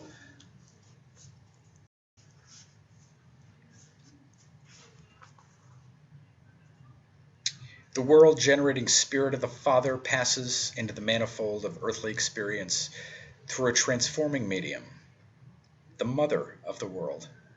She is a personification of the primal element named in the second verse of Genesis, where we read that The Spirit of God moved upon the face of the waters. In the Hindu myth, she is the female figure through whom the self begot all creatures. More abstractly understood, she is the world-bounding frame, space-time, and causality, the shell of the cosmic egg. More abstractly still, she is the lure that moved the self-brooding absolute to the act of creation. In mythologies emphasizing the maternal rather than the paternal aspect of the creator, this original female fills the world stage in the beginning, playing the roles that are elsewhere assigned to males. And she is virgin because her spouse is the invisible unknown. The Sumero-Babylonian astral mythology identified the aspects of the cosmic female with the phases of the planet Venus. As morning star, she was the virgin; as evening star, the harlot; as lady of the night sky, the consort of the moon. And when extinguished under the blaze of the sun, she was the hag of hell. Wherever the Mesopotamian influence extended, the traits of the goddess were touched by the light of this fluctuating star. The world of human life is now the problem. Guided by the practical judgment of the kings and the instruction of the priests of the dice of divine revelation, the field of consciousness so contracts that the grand lines of the human comedy are lost in a welter of cross purposes. Men's perspectives become flat, comprehending only the light-reflecting tangible surfaces of existence. The vista into depth closes over. The significant form of the human agony is lost to view. Society lapses into mistake and disaster. The little ego has usurped the judgment seat of the self. We have come 2 stages. First, from the immediate emanations of the uncreated creating to the fluid yet timeless personages of the mythological age.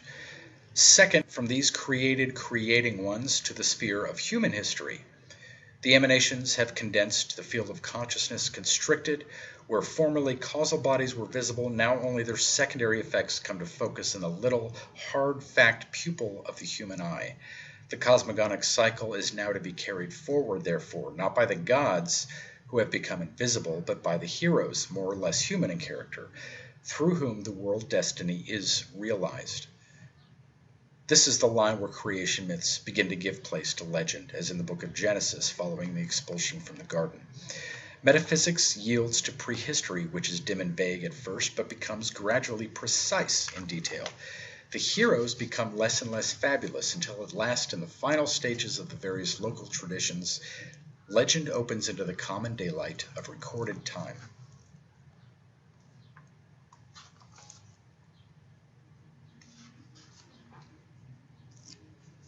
The divine being is a revelation of the omnipotent self which dwells within us all. The contemplation of the life thus should be undertaken as a meditation on one's own immanent divinity, not as a prelude to precise imitation, the lesson being not do thus and be good, but know this and be God. The place of the hero's birth, or the remote land of exile from which he returns to perform his adult deeds among men, is the midpoint or navel of the world. Just as ripples go out from an underwater spring, so the forms of the universe expand in circles from this source.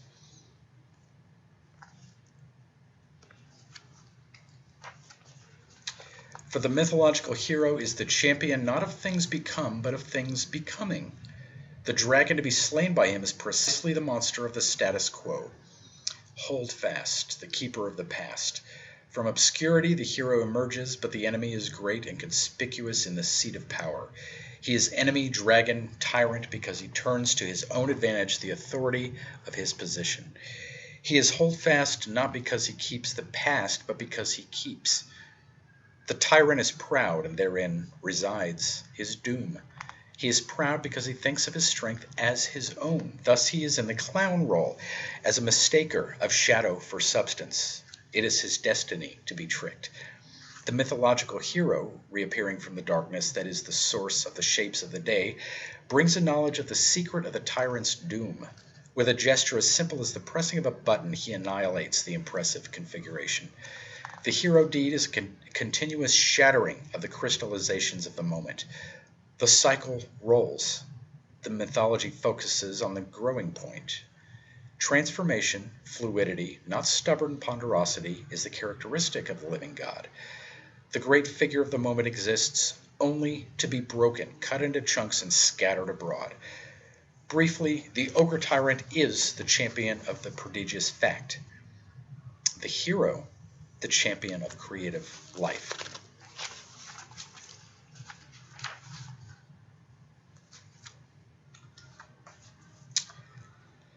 The hegemony wrested from the enemy, the freedom won from the malice of the monster, the life energy released from the toils of the tyrant holdfast, is symbolized as a woman. She is the maiden of the innumerable dragon slayings, the bride abducted from the jealous father, the virgin rescued from the unholy lover. She is the other portion of the hero himself, for each is both. If his stature is that of world monarch, she is the world, and if he is a warrior, she is fame. She is the image of his destiny, which he is to release from the prison of enveloping circumstance. But where he is ignorant of his destiny or deluded by false considerations, no effort on his part will overcome the obstacles. Cuchulain's hero journey exhibits with extraordinary simplicity and clarity all the essential elements of the classic accomplishment of the impossible task. The motif of the difficult task as prerequisite to the bridal bed has spun the hero deeds of all time and all the world. In stories of this pattern, the parent is in the role of holdfast. The hero's artful solution of the task amounts to a slaying of the dragon. The tests imposed are difficult beyond measure. They seem to represent an absolute refusal on the part of the parent ogre to permit life to go its way. Nevertheless, when a fit candidate appears, no task in the world is beyond his skill. Unpredicted helpers, miracles of time and space, further his project. Destiny itself, the maiden, lends a hand and betrays a weak spot in the parental system. Barriers, fetters, chasms, fronts of every kind dissolve before the authoritative presence of the hero. The eye of the ordained victor immediately perceives the chink in every fortress of circumstance, and his blow can cleave it wide. The most eloquent and deep driving of the traits in this colorful adventure of Cuchulain is that of the unique invisible path, which was opened to the hero with the rolling of the wheel and the apple. This is to be read as symbolic and instructive of the miracle of destiny.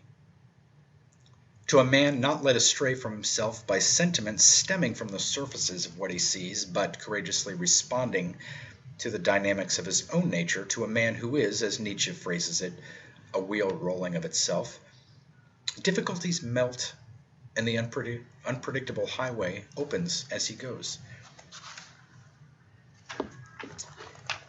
The hero of action is the agent of the cycle, continuing into the living moment, the impulse that first moved the world. Because our eyes are closed to the paradox of the double focus, we regard the deed as accomplished amid danger and great pain by a vigorous arm, whereas from the other perspective it is, like the archetypal dragon slaying of Tiamat by Marduk, only a bringing to pass of the inevitable. The supreme hero, however, is not the one who merely continues the dynamics of the cosmogonic round, but he who reopens the eye, so that through all the comings and goings, delights and agonies of the world panorama, the one presence will be seen again. This requires a deeper wisdom than the other, and results in a pattern not of action, but of significant representation. The symbol of the first is the virtuous sword, of the second the scepter of dominion, or the book of the law. The characteristic adventure of the first is the winning of the bride. The bride is life. The adventure of the second is the going to the Father. The Father is the invisible unknown. Adventures of the second type fit directly into the patterns of religious iconography. Even in a simple folk tale, a depth is suddenly sounded when the son of the Virgin one day asks of his mother, "Who is my father?" The question touches the problem of man and the invisible. The familiar myth motifs of the atonement or at-one-ment inevitably follow. The hero, blessed by the Father, returns to represent the Father among men. As teacher, Moses, or as emperor, Wang Ti, his word is law. Since he is now centered in the source, he makes visible the repose and harmony of the central place. He is a reflection of the world axis from which the concentric circles spread, the world mountain, the world tree. He is the perfect microcosmic mirror of the macrocosm. To see him is to perceive the meaning of existence. From his presence, boons go out. His word is the wind of life. But a deterioration may take place in the character of the representative of the Father. Such a crisis is described in the Zoroastrian Persian legend of the Emperor of the Golden Age, Jamshid. No longer referring the boons of his reign to their transcendent source, the emperor breaks the stereoptic vision which it is his role to sustain. He is no longer the mediator between the two worlds. Man's perspective flattens to include only the human term of the equation, and the experience of a supernal power immediately fails. The upholding idea of the community is lost. Force is all that binds it. The emperor becomes the tyrant ogre, Herod, Nimrod, the usurper from whom the world is now to be saved. 2 degrees of initiation are to be distinguished in the mansion of the Father. From the first, the Son returns as emissary, but from the second with the knowledge that I and the Father are one. Heroes of this second highest illumination are the world redeemers, the so-called incarnations, in the highest sense. Their myths open out to cosmic proportions. Their words carry an authority beyond anything produced by the heroes of the scepter and the book. The work of the incarnation is to refute by his presence the pretensions of the tyrant ogre. The latter has occluded the source of grace with the shadow of his limited personality. The incarnation, utterly free of such ego consciousness, is a direct manifestation of the law. On a grandiose scale, he enacts the hero life, performs the hero deeds, slays the monster, but it is all with the freedom of a work done only to make evident to the eye what might have been accomplished equally well with a mere thought.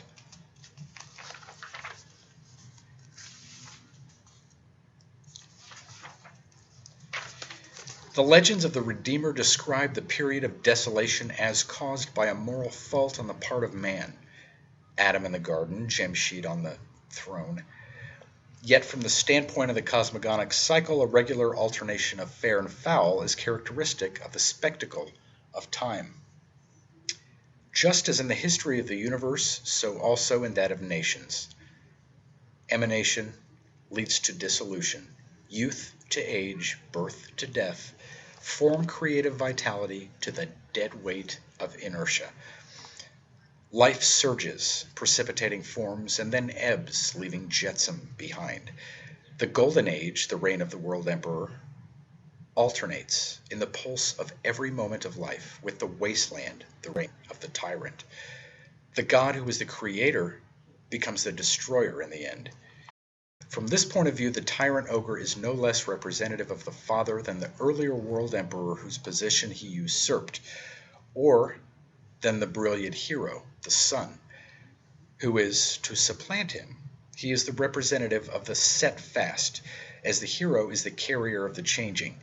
And since every moment of time bursts free from the fetters of the moment before, so this dragon holdfast is pictured as of the generation immediately preceding that of the Savior of the world.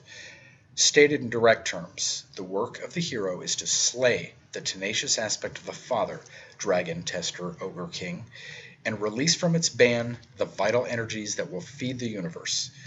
This can be done either in accordance with the Father's will or against his will. He, the Father, may choose death for his children's sake, or it may be that the gods impose the passion upon him, making him their sacrificial victim. These are not contradictory doctrines, but different ways of telling one and the same story. In reality, slayer and dragon, sacrificer and victim, are of one mind behind the scenes, where there is no polarity of contraries, but mortal enemies on the stage, where the everlasting war of the gods and the titans is displayed. In any case, the dragon father remains a pleroma, no more diminished by what he exhales than he is increased by what he repossesses. He is the death on whom our life depends. And to the question, is death one or many? The answer is made that he is one as he is there, but many as he is in his children here. The hero of yesterday becomes the tyrant of tomorrow, unless he crucifies himself today. To protect the unprepared, mythology veils such ultimate revelations under half-obscuring guises, yet insisting on the gradually instructive form. The savior figure who eliminates the tyrant father and then himself assumes the crown is, like Oedipus, stepping into his sire's stead. To soften the harsh patricide, the legend represents the father as some cruel uncle or usurping Nimrod. Nevertheless, the half-hidden fact remains. Once it is glimpsed, the entire spectacle buckles. The son slays the father, but the son and the father are one. The enigmatical figures dissolve back into the primal chaos. This is the wisdom of the end and re-beginning of the world. Before we proceed to the last episode of the life, one more hero type remains to be mentioned, the saint or ascetic, the world renouncer. The pattern is that of going to the Father, but to the unmanifest rather than the manifest aspect. Taking the step that the Bodhisattva renounced, that from which there is no return. Not the paradox of the dual perspective, but the ultimate claim of the unseen is intended. The ego is burnt out. Like a dead leaf in a breeze, the body continues to move about the earth, but the soul has dissolved already in the ocean of bliss. The mighty hero of extraordinary powers, able to lift Mount Govardhan on a finger and to fill himself with the terrible glory of the universe, is each of us.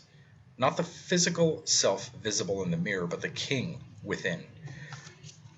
Krishna declares, I am the self, seated in the hearts of all creatures. I am the beginning, the middle, and the end of all beings. This precisely is the sense of the prayers for the dead at the moment of personal dissolution, that the individual should now return to his pristine knowledge of the world creative divinity who during life was reflected within his own heart. The soul gravitates after death to the story appropriate to its relative density, there to digest and assimilate the whole meaning of its past life. When the lesson has been learned, it returns to the world to prepare itself for the next degree of experience. Thus, gradually, it makes its way through all the levels of life value until it has broken past the confines of the cosmic egg. As the created form of the individual must dissolve, so that of the universe also. Mythology has been interpreted by the modern intellect as a primitive, fumbling effort to explain the world of nature. Fraser. As a production of poetical fantasy from prehistoric times, misunderstood by succeeding ages, Moeller. As a repository of allegorical instruction to shape the individual to his group, Durkheim. As a group dream symptomatic of archetypal urges within the depths of the human psyche, Jung. As the traditional vehicle of man's profoundest metaphysical insights, Kumaraswamy, and as God's revelation to his children, the Church. Mythology is all of these.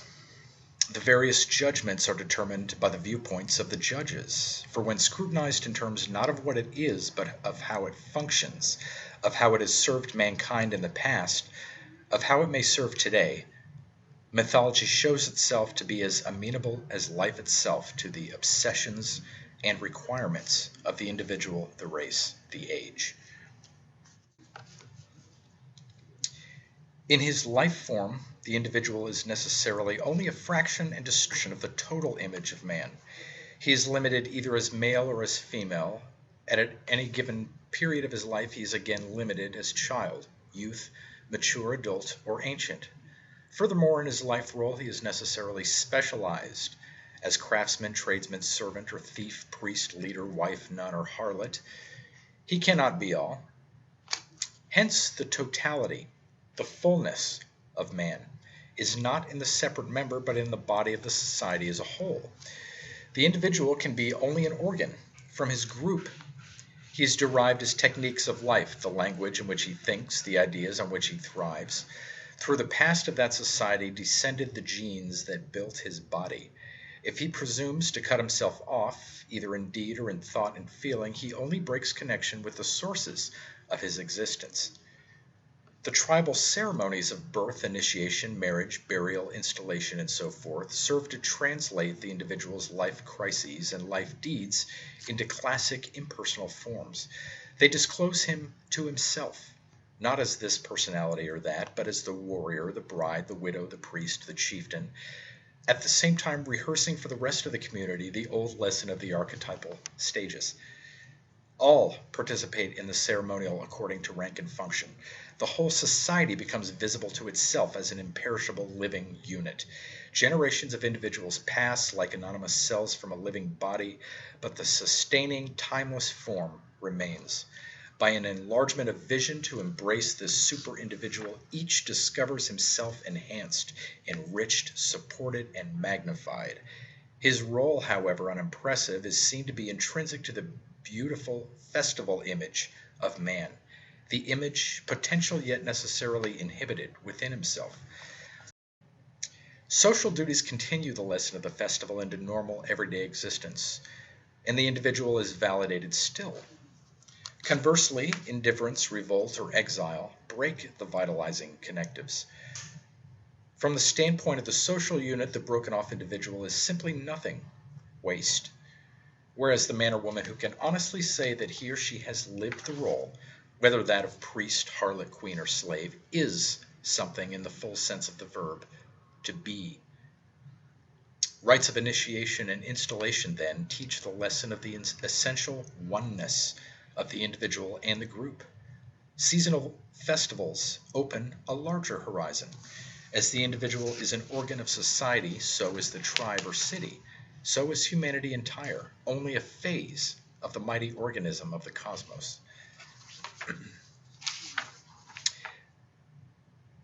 From the standpoint of the way of duty, anyone in exile from the community is a nothing.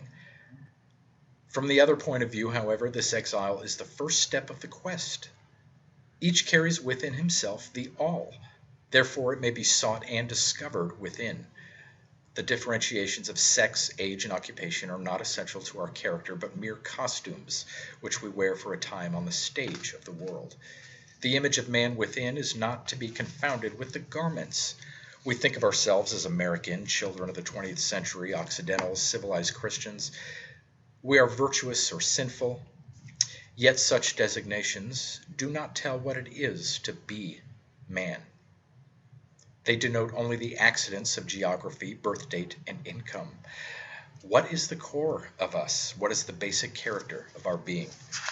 The asceticism of the medieval saints and of the yogis of India, the Hellenistic mystery initiations, the ancient philosophies of the East and of the West are techniques for the shifting of the emphasis of individual consciousness away from the garments.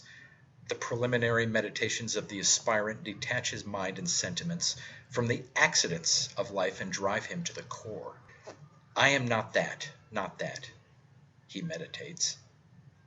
Not my mother or son who has just died, my body which is ill or aging, my arm, my eye, my head, not the summation of all these things. I am not my feeling, not my mind, not my power of intuition.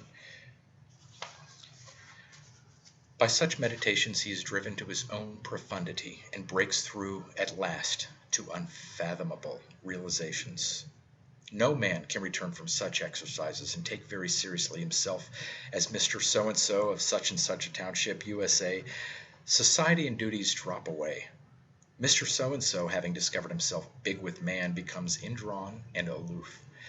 This is the stage of Narcissus looking into the pool, of the Buddha sitting contemplative under the tree, but it is not the ultimate goal. It is a requisite step, but not the end. The aim is not to see, but to realize that one is that essence. Then one is free to wander as that essence in the world. Furthermore, the world too is of that essence. The essence of oneself and the essence of the world. These two are one. Hence, separateness, withdrawal, is no longer necessary. Wherever the hero may wander, whatever he may do, he is ever in the presence of his own essence, for he has the perfected eye to see. There is no separateness. Thus, just as the way of social participation may lead in the end to a realization of the all in the individual, so that of exile brings the hero to the self in all. Centered in this hub point, the question of selfishness or altruism disappears. The individual has lost himself in the law and been reborn in identity with the whole meaning of the universe. All of which is far indeed from the contemporary view, for the democratic ideal of the self-determining individual, the invention of the power-driven machine, and the development of the scientific method of research have so transformed human life that the long-inherited timeless universe of symbols has collapsed. In the fateful epic announcing words of Nietzsche's Zarathustra, dead are all the gods. One knows the tale, it has been told 1,000 ways. It is the hero cycle of the modern age, the wonder story of mankind's coming to maturity. The spell of the past, the bondage of tradition, was shattered with sure and mighty strokes. The dream web of myth fell away.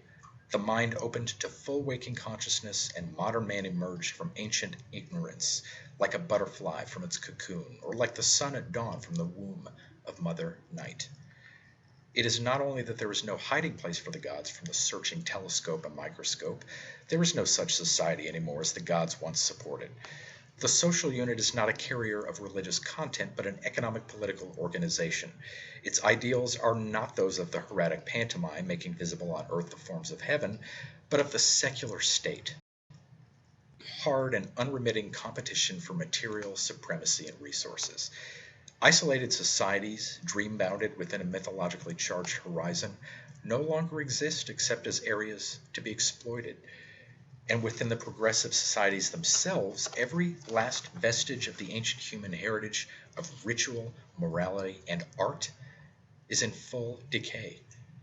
The problem of mankind today, therefore, is precisely the opposite to that of men in the comparatively stable periods of those great coordinating mythologies which now are known as lies. Then all meaning was in the group, in the great anonymous forms, none in the self-expressive individual. Today no meaning is in the group, none in the world. All is in the individual.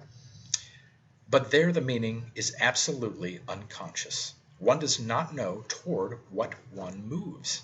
One does not know by what one is propelled.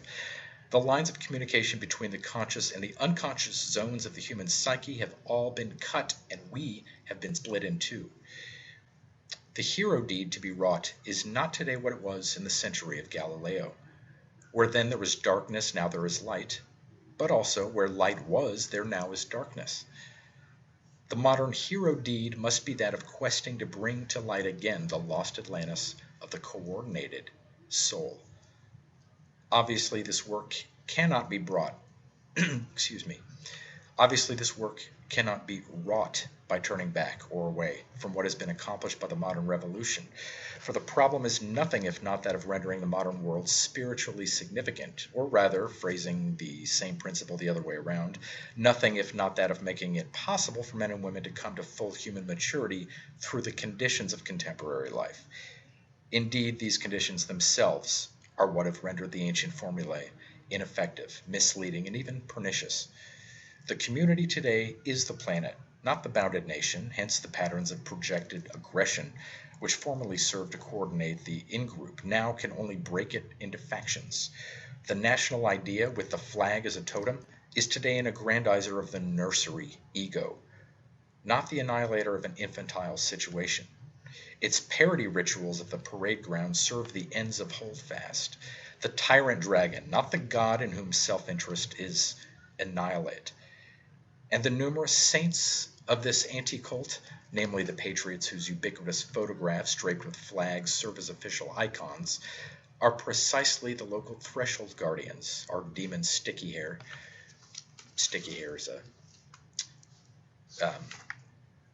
god of darkness figure from one of the legends he quotes earlier, whom it is the first problem of the hero to surpass. Nor can the great world religions, as at present understood, meet the requirement, for they have become associated with the causes of the factions as instruments of propaganda and self-congratulation. Even Buddhism has lately suffered this degradation in reaction to the lessons of the West. The universal triumph of the secular state has thrown all religious organizations into such a definitely secondary, finally ineffectual position that religious pantomime is hardly more today than a sanctimonious exercise for Sunday morning, whereas business ethics and patriotism stand for the remainder of the week. Such a monkey holiness is not what the functioning world requires. Rather, a transmutation of the whole social order is necessary, so that through every detail and act of secular life of the vitalizing image of the universal God-man, who is actually immanent and effective in all of us, may be somehow made known to consciousness. And this is not a work that consciousness itself can achieve. Consciousness can no more invent or even predict an effective symbol than foretell or control tonight's dream. The whole thing is being worked out on another level, through what is bound to be a long and very frightening process, not only in the depths of every living psyche in the modern world, but also on those titanic battlefields into which the whole planet has lately been converted. We are watching the terrible clash of the symplegades through which the soul must pass, identified with neither side. But there is one thing we know, namely that as the new symbols become visible, they will not be identical in the various parts of the globe. The circumstances of local life, race, and tradition must all be compounded in the effective forms. Therefore, it is necessary for men to understand and be able to see that through various symbols, the same redemption is revealed. Truth is one, we read in the Vedas. The sages call it by many names. A single song is being inflected through all the colorations of the human choir. General propaganda for one or another of the local solutions, therefore, is superfluous, or much rather a menace. The way to become human is to learn to recognize the lineaments of God in all of the wonderful modulations of the face of man.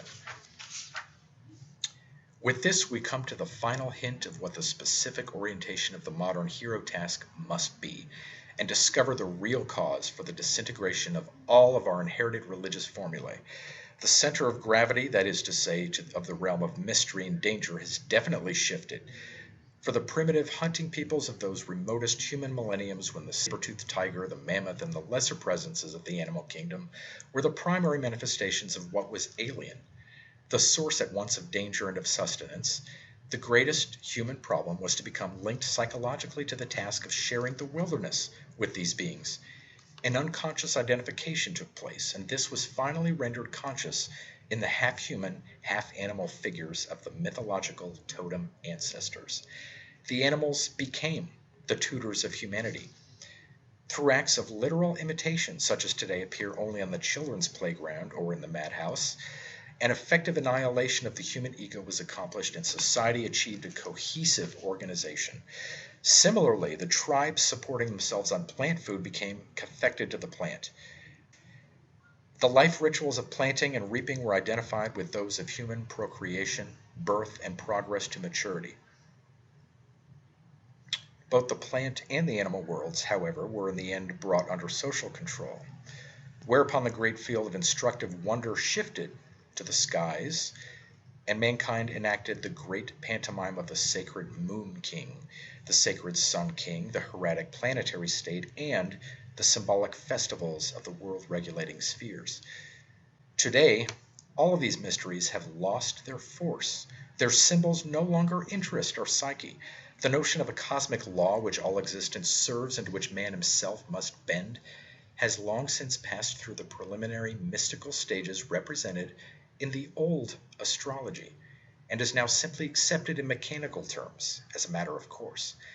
The descent of the Occidental sciences from the heavens to the earth, from 17th century astronomy to 19th century biology, and their concentration today at last on man himself in 20th century anthropology and psychology mark the path of a prodigious transfer of the focal point of human wonder.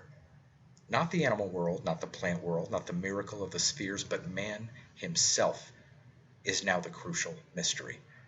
Man is that alien presence with whom the forces of egoism must come to terms, through whom the ego is to be crucified and resurrected, and in whose image society is to be reformed.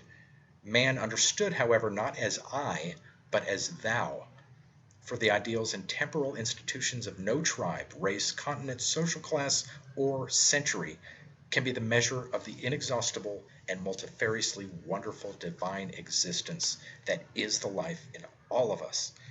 The modern hero, the modern individual who dares to heed the call and seek the mansion of that presence with whom it is our whole destiny to be atoned, cannot, indeed must not, wait for his community to cast off its slough of pride, fear, rationalized avarice, and sanctified misunderstanding.